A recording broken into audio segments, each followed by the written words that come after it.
Olá, eu sou a Mônica, você está no meu canal literário, o próximo livro é melhor. Desde já, se você não é inscrito, clique no botãozinho para se inscrever, ative também as notificações, assim, todas as vezes que eu lançar um vídeo novo, você saberá. Curta esse vídeo, comente também, deixa um recadinho aqui para mim, se você gostar tanto assim desse conteúdo e quiser me ajudar no engajamento. Compartilhe no zap com uma pessoa amiga, aquela pessoa que você sabe que gosta de livro, de literatura e de programas culturais. Através dessa tua ajuda, através desse teu engajamento, meu canal irá crescer. Se você não me segue no Insta, segue lá, @mmonica_carneiro, assim mesmo, com 2 M's, com 2 C's. Entre outras coisas de minha rotina, eu falo sobre livros. Vou deixar na descrição do vídeo o meu Scooby, caso você queira me seguir nessa rede literária. Deixarei também minha wishlist com os livros desejados da Amazon, caso você queira me enviar um livro ou qualquer um outro item da lista. E deixo finalmente a recomendação, se você for adquirir algum livro ou qualquer outro produto pela Amazon, use o link de algum canal associado, assim você estará ajudando algum produtor de conteúdo digital, tá bom? Finalmente eu cheguei com a finalização do mês, esse mês de novembro. Eu terminei antes até assim do término do mês, mas como tem alguns vídeos já gravados pontuais, aí eu disse, não, eu vou deixar para o início de dezembro as opiniões das leituras do mês de novembro. Estão aqui, não foi tanto quantitativo, mas gostei muito das leituras e eu vou pincelar bem por alto as leituras que eu fiz para que o vídeo não fique muito extenso. Deixa eu mostrar primeiro esse pacotinho. Eu tinha feito uma compra de algum livro e tinha comprado, como é de praxe, um pão diário, que para quem não conhece é uma publicação cristã, que é tipo uma palavra de meditação diária que acompanha-nos todos os dias no ano, uma folha, e chegou mais tarde porque ele foi vendido por algum parceiro da Amazon, sem ser do estoque, alguma livraria, e aí eu disse, eu tenho que garantir o meu. Gostei muito, gosto sempre, todo ano eu compro um, e acho bacana porque é aquela palavra uma por dia, não muito longa, mas às vezes aquela mensagem daquele dia te inspira e se encaixa com aquilo que você talvez esteja precisando escutar naquele decorrer do dia. Não gosto muito dessa coisa motivacional, eu acho que motivação é algo interno, mas aí ele sempre vem com o marcadorzinho, tá vendo? Pão diário, esse é o 27, que será para o ano de 2024. Aí eu gosto porque eu acho inspirativo, né? Mas eu entendo que a inspiração é individual, isso aí só ajuda para ter um momento de fé e não muito mais que isso. Deixa eu pegar os livros, vou colocar aqui no meu colo para ir falar com calma sobre eles, tá bom? Eu gostei muito dessas leituras, eu sempre gosto. Eu sei que sou redundante nisso, mas, sabe... Eu fiz uma tibia curta desse mês de novembro. Eu só tinha escolhido 2 livros. Esse e o próximo da temática preta, por causa do mês da consciência negra, mas acabei lendo um pouquinho mais. E tem LC, né? Em andamento da Dança da Morte, mas estou feliz. Aí o primeiro que eu quero falar é sobre esse aqui, esse lindão. Medo Imortal. É uma coletânea de contos de terror e horror. E o mais interessante dela é porque são contos de terror e horror numa pegada nacional e do século passado, alguns mais contemporâneos, mas em suma mais do século passado, e me deliciei com as histórias. Aqui você vai encontrar Machado de Assis num conto homenageando Roberto Louis Stevenson. E o mote aqui, ele tem um mote das histórias, alguns contos bem numa vertente social da época, falando sobre traição, sexo fora do casamento, incesto, a vida social do Rio de Janeiro e da sociedade brasileira. Tem outros autores menos conhecidos de outros estados, que na sua época fizeram sucesso e talvez hoje estejam um pouco esquecidos. Gostei muito da história de João do Rio, eu tinha muita curiosidade em conhecer a escrita desse autor tão falado, né, no terror, horror nacional, e gostei muito. E separei só um trechinho bem curto para fazer uma citação aqui que eu acho super pertinente para nós que trocamos experiências literárias e sempre estamos falando sobre literatura. E diz assim: qual homem? Isso também não. Quem conta, um conto acrescenta um ponto. Eu cá não vou me enfiando muito na boca do povo. Por isso é que eu não gosto de pôr sentido nessas coisas. Essa expressão eu escutava muito na época que eu trabalhava em biblioteca, né? Porque minha coordenadora gostava muito dessa citação. E acho tão interessante isso, essas citações, porque a gente vive num mundo de tanta bobagem literária, de tanta Ctrl-C, Ctrl-V, tanta colagem e às vezes de tanta adaptação e tantas citações fora de contexto, que a gente vê assim coisas esdrúxulas, né? Muitas vezes. Citações que a gente nem sabe de quem é, ou acha que sabe de quem é, e aí a gente descobre na leitura do texto que aquela citação foi de tal autor, tal autor e tal autor. Então, acho muito interessante a gente refletir sobre isso, sobre essas citações de internet esdrúxulas, e realmente ter aquela preocupação de ir para o original, buscar a fonte. Aqui eu quando fui pesquisar essa citação, o Google me deu uma referência diferente da história. Então, a referência do Google, ela está errada. Essa história aqui é do conto Assombramento de Afonso Arinos. História do Sertão, 1898. E no Google ele já dá outra referência, né? Então, assim, nada melhor do que conhecer o texto. A gente pode não conhecer tudo, todo mundo também se equivoca, erra, e eu não estou fora disso não, mas assim, tem situações que são sofridas e eu acho maravilhoso. Eu até comentei com as meninas do grupo As Amoras, né, do grupo Booktube. Essa expressão, quem gosta de usar é Carol Witt, do canal Sou Livre. E achei muito bacana isso, sabe? Assim, eu comentando com ela sobre isso, sobre essas questões de citações. Se você tem na estante, gosta de terror e horror, e quer também sair um pouco dessa bolha do terror e horror de alguns autores estrangeiros, eu te desafio a conhecer Medo Imortal. Aí um outro livro que eu li da TBA foi esse aqui, da Octavia Blunt, Kindle de Laços de Sangue. Essa história aqui tem elementos de ficção científica, distopia, viagem no tempo. E aqui conta a história de Donna e Kevin, que é um casal multirracial. A Donna é preta e o Kevin é um homem branco, caucasiano. E eles moram nos Estados Unidos na década de 70. E em meio a esse processo de vivência daquele período, a Donna meio que desaparece e ela volta para o passado do período da secção dos Estados Unidos.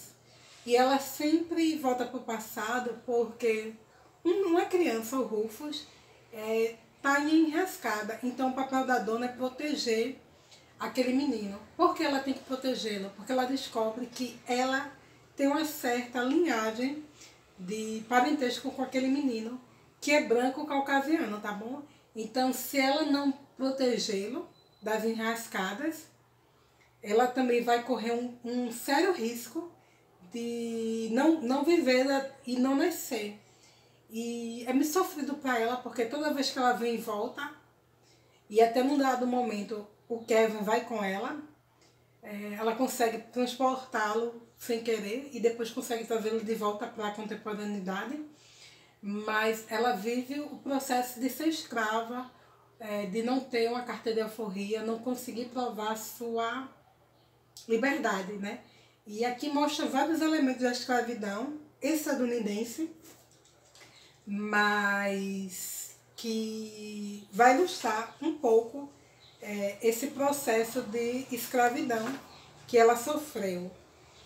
E o que eu acho interessante nesse livro é o seguinte: a Octavia Butler, ela fez essa ficção e de uma forma esmiuçada ela consegue trazer elementos de resposta para a não ficção.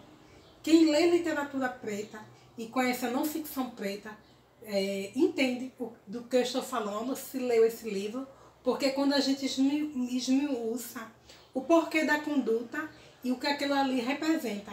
Não só no sentido ativo, mas no sentido subjetivo da palavra. Vou dar um exemplo. O estupro parece aparentemente só um desejo carnal de conjunção carnal. Em suma, parece ser só isso, mas transcende isso e está muito em relação ao agente causador do estupro, o desejo de dominação, de poder, no caso da mulher ou da vítima, que não precisa ser necessariamente mulher, mas eu estou falando especificamente da mulher. Então a não ficção, ela explica isso de uma forma esmiuçada. Aqui numa ficção, ela traz elementos da não ficção para explicar essa conduta. É um livro maravilhoso. Eu sempre escutei boas recomendações do livro e acho interessante porque as pessoas sempre falam assim do gatilho, do gatilho, do gatilho, mas eu confesso que achei leve. Parece até assim meio contraditório o que eu estou dizendo. É pesado, mas eu estou tão familiarizada às vezes, com esse tipo de narrativa que eu não achei tão pesada. Mas é interessante, assim, se a pessoa for sensível, analisar se de fato esse livro é para si, porque é pesado, mas eu não consigo inferir tanto assim não. Eu acho o seguinte, sempre quando é não ficção, é mais pesado para mim, porque eu sei que ali foi uma conduta real, aconteceu com fulano. Quando eu sei que existem até elementos da vida cotidiana, de algo que aconteceu real, mas não existe esse fulano, e é um fulano fictício, para mim tá mais ok. Eu tenho separado um trecho aqui, mas eu vou ler. É bem curtinho, só para vocês se deliciarem um pouco com essa história. E diz assim: apesar das diferenças, eu sabia como tirar pó e varrer independente do século em que estivéssemos. Margaret Whaley reclamava porque não conseguia encontrar nada de que reclamar. Isso ela deixou totalmente claro no dia em que jogou o café fervendo em mim, gritando que eu havia trazido frio. Que narrativa maravilhosa, né? O papel do opressor em cima do oprimido. Ele não precisa ter uma desculpa real. Ele a cria para justificar os seus ritos de crueldade. Maravilhoso. E aí, dei sequência à LC que eu estou fazendo com Flaviana do canal Xícara Literária.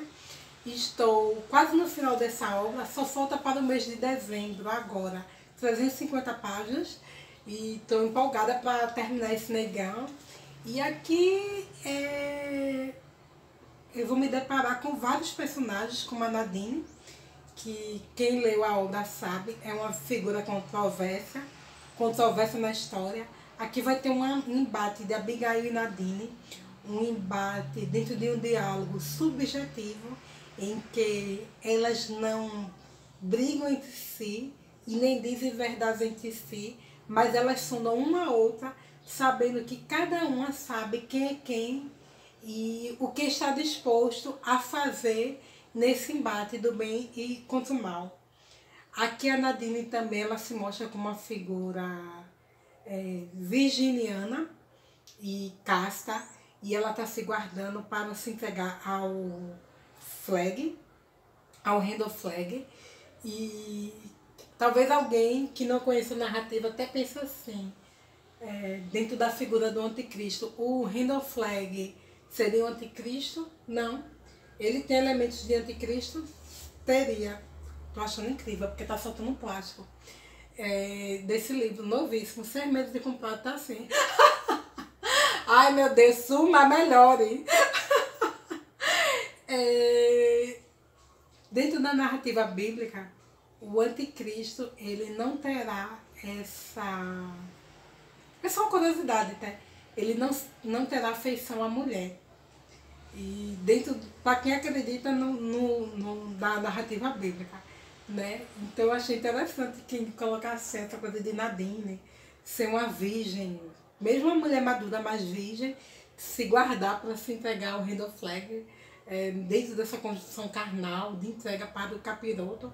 Mas o Randall Flag, ele também não é o capiroto não, tá? Ele é só um instrumento muito maléfico e dentro da narrativa, que eu acho que incorpora aquilo que King gosta de trazer, como alguns autores, que não estou dizendo que King é ateu não, mas que não gostam dessa coisa do maniqueísmo do Deus e diabo. E aí gosto de colocar que o mal é o homem, né? Muito bom, maravilhoso. Eu tinha separado um trecho aqui para ler para vocês, porque eu gostei muito, mas eu não vou ler não, porque senão vai tomar muito tempo e eu ainda quero falar desses outros livros. Aí esse livro fininho, que eu ganhei de presente do meu sobrinho Samek, foi um livro que foi do irmão dele, ficou para ele. Aí ele sabe que eu gosto de ler. Aí ele já tinha folheado, é um livro infantil juvenil. Aí me deu, aí disse, tia, leia, viu, fale dele no canal. Ai meu Deus, eu tô sendo dominada por uma criança de 7 anos. É uma história gostosinha, vou fazer um desapego. Aqui que eu tenho a história de Túlio, que ele é um imigrante europeu e na verdade é sua família, o seu tataravô. E aqui mostra a vinda deles para esse lugar e a aventura. Eu gostei muito da história, achei curtinho. É realmente um livro infantil juvenil. Vou fazer desapego desse livro, mas eu gostei muito, principalmente pela parte que me cabe no sentido de meu sobrinho me dar e me recomendar, né? E aí foram essas as leituras, mais essa extra, Angela Davis, Mulheres, Raça e Classe. Esse livro aqui é maravilhoso. É um livro que vai trazer o esmiuçar da questão do preto, as pautas pretas, o período de escravidão, as sufragistas, várias críticas ao movimento sufragista que não contemplou a questão do homem e da mulher preta. A Angela Davis aqui, ela esmiuça várias coisas. Eu separei um texto para ler para vocês, que eu achei bem pertinente, mas é bem interessante. Um ponto aqui que eu achei da história, quando fala que historicamente foi o estereotipo que foi criado em cima do homem e da mulher preta. Se colocou um terror histórico em cima do homem preto como um abusador, como um estuprador e como alguém que poderia violar a mulher branca. A mulher dentro do seu lar, desprotegida muitas vezes da ausência do marido, né? E até hoje talvez seja assim, menos, mas existe esse medo pavoroso do homem preto. Mas aqui a autora traz um ponto interessante. Na Guerra de Secção dos Estados Unidos, em que foi cobrado que os pretos fossem à guerra e com isso eles teriam direito à alforria, não houve esse tipo de denúncia. Será que não existiu estupros de homens pretos contra as mulheres brancas? Possivelmente sim, mas não era pertinente para a época, pela necessidade do homem preto na guerra de perpetuar esse estigma. E depois voltou, né? E acho isso tão sofrido, porque a gente sabe que é um estigma falso, sabe? É um estigma horrível, que foi usado historicamente para justificar esse aprisionamento também do homem preto. Dentro da mulher, o estigma sempre foi de uma mulher lasciva e que causava conflito no casamento, na união cristã, dentro do casamento casto e da mulher virgem que se casava e vivia aquele casamento de fidelidade à esposa, dedicada ao marido, aos filhos. E aqui a gente vê também a Bell Hooks discussando sobre isso, sobre essa hipersexualidade imposta ou creditada à mulher preta. Então acho bem pertinente a gente pensar a respeito disso, porque historicamente o homem preto sempre foi visto como um abusador sexual e a mulher preta como uma máquina de sexo. Fica aí essa interrogação para vocês.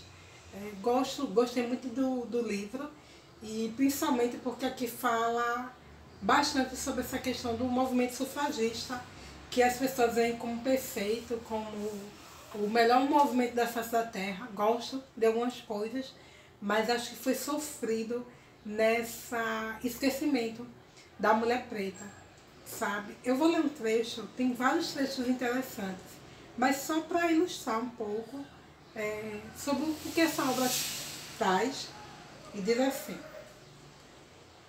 Eu cuidava das crianças quando era pequena e tentava fazer a limpeza da casa como a senhora mandava. E então assim que fiz 10 anos, o senhor disse, leve essa preta para aquela plantação de algodão. A experiência de higiene própria era típica. A maioria das meninas e das mulheres, assim como a maioria dos meninos e dos homens, trabalhava pesado na lavoura do amanhecer ao pôr do sol. No que dizia respeito ao trabalho, a força e a produtividade sob a ameaça do açoite era mais relevante do que questões relativas ao sexo. Nesse sentido, a opressão das mulheres era idêntica aos homens. E aí continua. Mas as mulheres também sofriam de forma diferente, porque eram vítimas de abuso sexual e outros maus tratos bárbaros que só poderiam ser infligidos a elas. A postura dos senhores de relações escravas era regida pela conveniência, quando era lucrativo explorá-las como se fossem homens, para o serviço pesado, no caso, plantação, por exemplo, eram vistos como desprovidas de gênero. Então a mulher trabalhava tanto quanto o homem. Mas quando podiam ser exploradas, punidas, reprimidas de modo cabível apenas mulheres, elas eram reduzidas exclusivamente à sua condição de fêmea, né? E a mulher preta, ela no período de escravidão, ela sofreu muito mais do que o homem, porque ela ainda também, além de tudo, ela sofreu esse abuso sexual.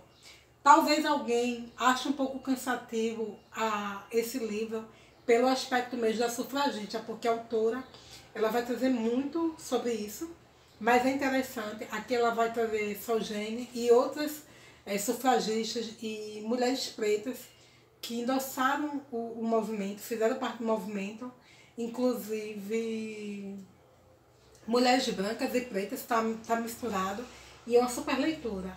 Recomendo sempre ler a não ficção para entender a questão de gênero e raça, porque eu acho muito pertinente.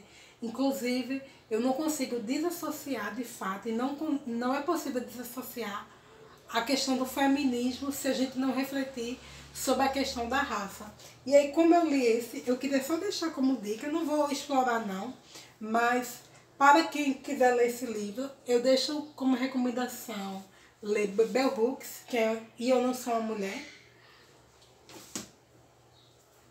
Quem Tem Medo do Feminismo Negro, da Djamila Ribeiro. E Lugar de Fala também, da Djamila.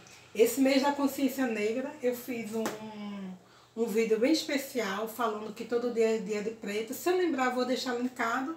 E foram essas minhas leituras. Quem quiser comentar, pode ficar à vontade. E agora dezembro chegou, então bora curtir esse último mês do ano com muita leitura e com muita coisa boa. Obrigada para quem assistiu. Até a próxima. Tchau, pessoal.